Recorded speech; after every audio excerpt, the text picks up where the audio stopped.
Recently, I've been speaking a little bit more about respecting sentient beings equally. And, it's come up in our Long Rim class on Friday night. Somebody told me they were quite moved or shaken or whatever, by the meditation on equanimity. And then somebody else commented that they liked the talk that I did about the treating women equally. So there was something in today's New York Times by Frank Bruni, who he's a gay columnist who writes regularly for the Times. And I will read parts of it, and I will try and leave out the names of some of the people that he was referring to. But he's pointing to something quite interesting there that relates very much to the Dharma. And I very much believe in relating the Dharma to what's going on in society and using the Dharma to understand the world that around us and how people are thinking and what they're doing. So I'll read parts of what he said. So he's commenting on the situation last Friday, when it was exposed that Trump's 2005 video, disparaging women and talking about sexual assault. So Frank Bruni says, as the father of no daughters, I'm appalled by those comments about groping women. And as the husband of no wife, I'm offended. What, you ask, do my parental and marital status have to do with recognizing the outrage of what was said? I wonder too, but they must be germane, because many people seem unable to censor those comments without invoking female spouses and especially female offspring. In this version of Take Our Daughters to Work Day, the work is displaying concern for women, and the daughters are less prodigies than props.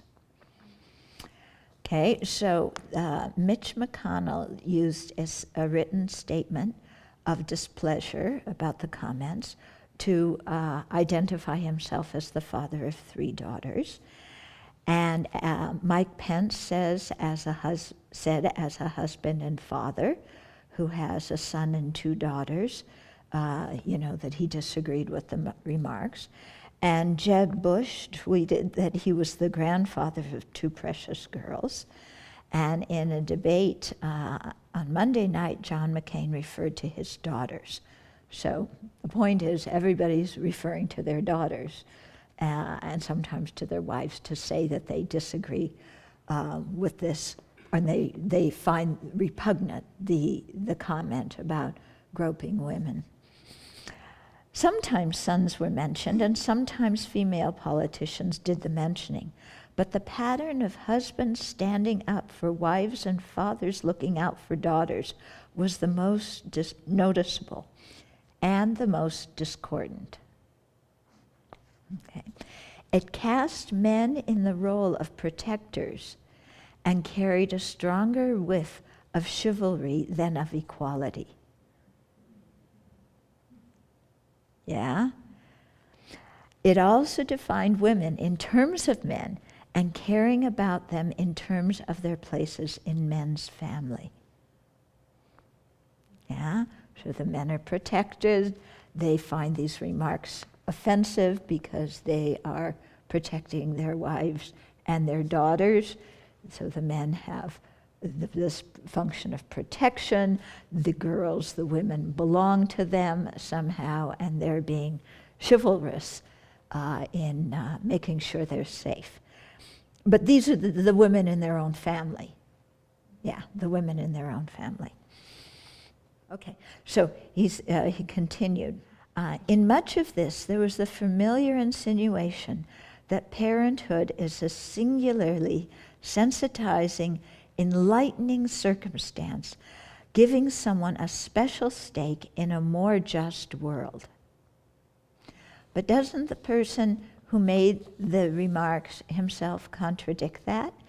He's a parent 5 times over, the father of 2 daughters himself, but it didn't prevent him from all these others saying that, and also letting another news commentator refer to his own daughter as a piece of ass. He was perfectly fine with this other commentator saying that about his own daughter.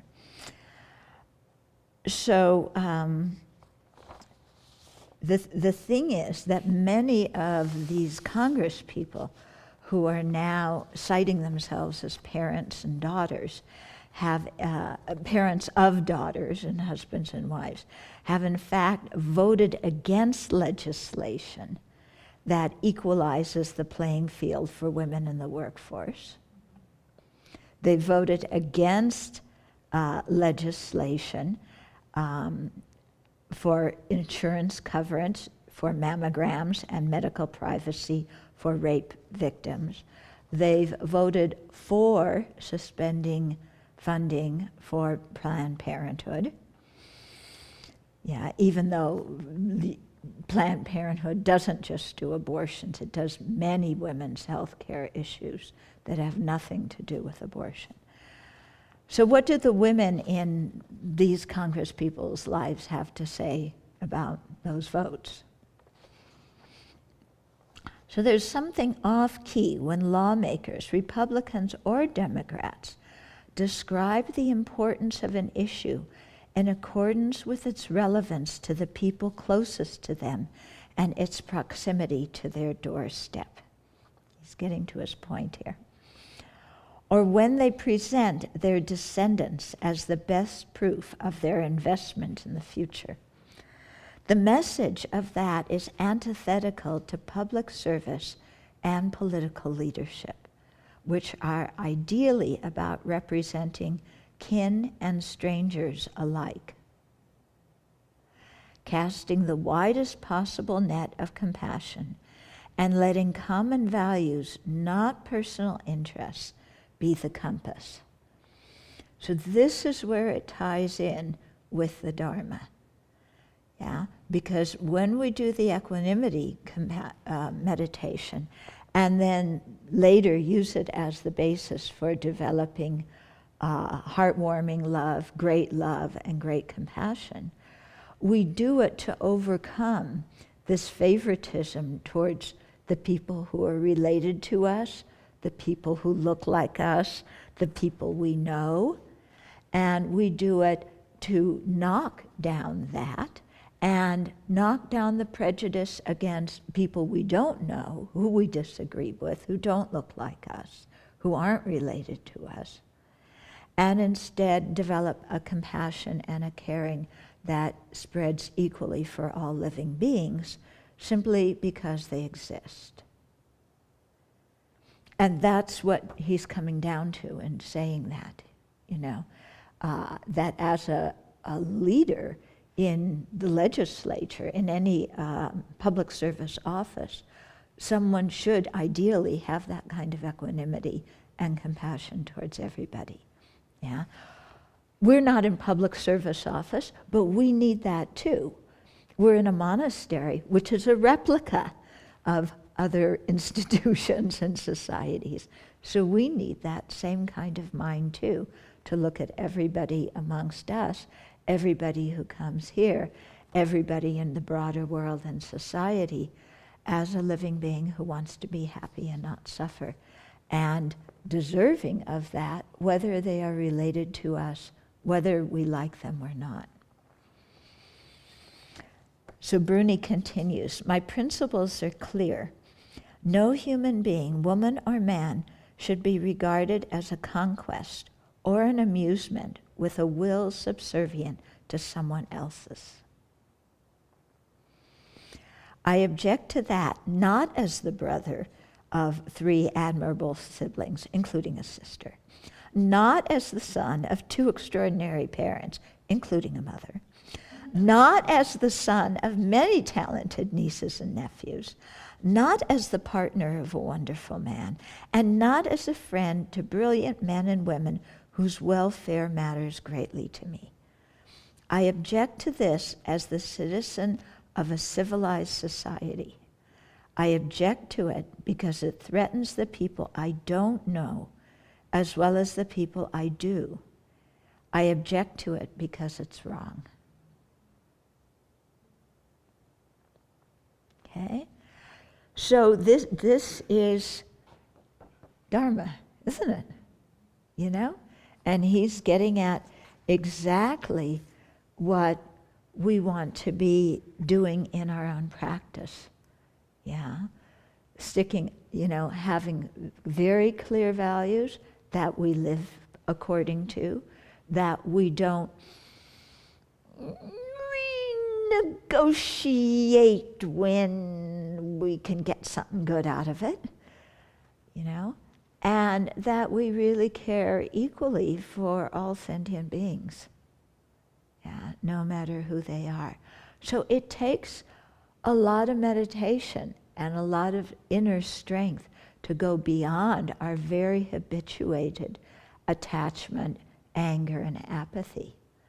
But it's what we must do, Otherwise, we're going to wind up, for everything we say, just saying that we're doing something good for the benefit of the people we're attached to. And that doesn't make us any different from animals, basically. Animals love the people they're attached to, the people who feed them. They growl at strangers, they growl at enemies. So equanimity is a really important distinguishing factor that human beings can generate that animals can't. So we've got to work on it.